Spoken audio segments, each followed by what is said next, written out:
Outre-mer News Sport, José Douglas.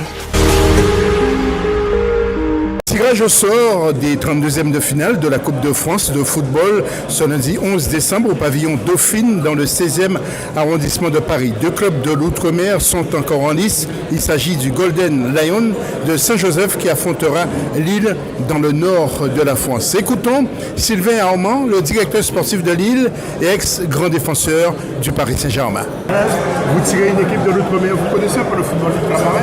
Oui, bien sûr, j'ai eu la chance de jouer avec des joueurs d'outre-mer, donc bien évidemment qu'on connaît un minimum quand même ces destinations-là, ces clubs-là, et pour nous c'est une fierté de pouvoir les recevoir, puisqu'apparemment c'est eux qui vont se déplacer chez nous, enfin en espérant que ce soit au LOSC, mais de bien les recevoir comme il se doit, et puis que ce soit une grande fête pour nous et aussi pour eux. Ça tombe mal pour l'équipe de l'Outre-mer, pour le Golden Lion, parce qu'en ce moment Lille marche très fort. Oui, on marche fort pour le moment. Après, ce qui se passe aujourd'hui ce qui se passera peut-être pas demain. On l'espère bien évidemment de continuer sur la lancée auquel on est, avec des bons résultats, que ce soit en Coupe d'Europe et en Championnat de France. Maintenant, vous savez, la Coupe de France, c'est toujours des surprises, c'est toujours le charme de cette Coupe de France, de jouer des plus petits face aux gros. J'ai eu la chance de gagner la Coupe de France 2 fois en tant que joueur et une fois en tant que dirigeant. Donc on espère bien évidemment faire le maximum et tout donner, bien prévenir pour passer ce prochain tour, même si on sait que ce sera un match à prendre très au sérieux malgré tout, et pas un match à prendre à la légère. C'est le grand défenseur du Paris Saint-Germain, tu sais un peu le PSG, bien sûr, c'est évident. Oui, bien sûr, on suit le PSG, c'est mon club de cœur, puisque j'ai joué pendant 10 ans là-bas, j'ai beaucoup d'émotions, beaucoup de titres, beaucoup de grands joueurs, et c'est bien évidemment un club que je suis au quotidien. Le CSM ira à Romorantin, club de National 2, et qui est à sa portée.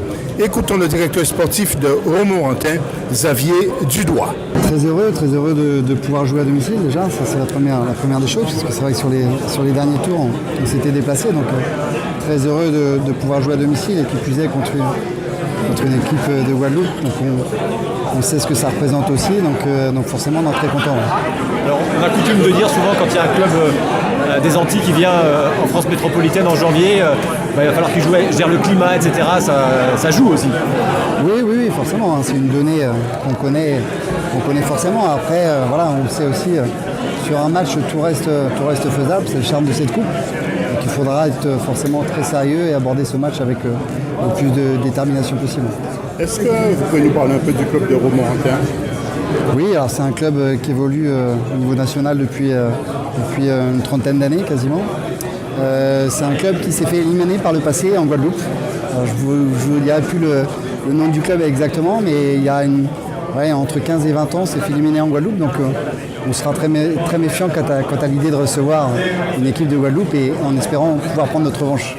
Vous allez faire la fête, comment voyez-vous ce match? On va le préparer de la meilleure des façons, ça c'est sûr, sportivement, pour pouvoir espérer se qualifier, et après, en tout cas, on fera tout le nécessaire et pour pouvoir accueillir cette équipe comme il se faut. En championnat, vous en êtes où dans votre club? Aujourd'hui, on est 4e de championnat national 2 avec un match en retard, donc c'est plutôt une première partie de saison intéressante, mais c'est que le début. Romorantin, situé un petit peu pour ceux qui ne vous connaissent pas forcément en Guadeloupe. Ouais. C'est le centre de la France, le centre de la France, c'est la région Sologne. C'est une ville qui se situe entre les trois villes que sont Tours, Châteauroux, Orléans, pour situer un peu plus facilement peut-être. On ne va pas vous demander de vous dévoiler, mais vous avez des joueurs de qualité. Comme vous, je suppose, parce que j'ai vu que cette équipe avait performé le tour d'avant, il me semble, en sortant une équipe de... C'est pas une équipe de National 2 ? Ouais, c'est ça, donc on sait à quoi s'attendre. C'est l'ex-boxeur Brahim Asloum et la basketteuse antillaise de Villeurbanne et internationale française, Sandrine Grudam, qui ont effectué le tirage au sort. Écoutons la belle Sandrine Grudam à notre micro. Sandrine, selon toi, main heureuse ou pas pour le Golden Lion, parce que tu as tiré Lille? Oui, j'ai tiré Lille. Alors j'espère qu'ils sont contents, je sais pas. Parce que c'est vrai que je suis pas trop du milieu, mais je suis contente en tout cas d'avoir pu participer à ce tirage. Ouais. Et c'est la première première fois? Oui, c'est la toute première fois et c'est aussi la première fois que Beansport organise le tirage dans une soirée aussi prestigieuse que celle-ci. Ouais, le nom, tu connais bien parce que tu as joué à Valenciennes, mais Oui. est-ce que tu iras au match? Tu vas voir ce match? Alors, je ne sais pas encore parce que je suis encore en activité, donc on verra bien si mon calendrier me le permet. Et les nouvelles de Sandrine en ce moment? Ça va. C'est vrai que je suis en train de sortir d'une blessure et je reprendrai donc les parquets fin du mois. Perspective Jeux Olympiques, bien sûr. Tout à fait. Les Jeux Olympiques avec l'équipe de France. Ouais, toujours aussi belle, toujours aussi élégante. Écoutez, merci. Il faut bien représenter à la fois la France, à la fois la Martinique. Donc voilà. Et les matchs sont prévus les 6 et 7 janvier. Bonnets et gants seront de rigueur. Outremernews.fr, le site de l'actualité Outre-mer, 24 heures sur 24 et 7 jours sur 7. Retrouvez la chaîne Outremer News sur YouTube.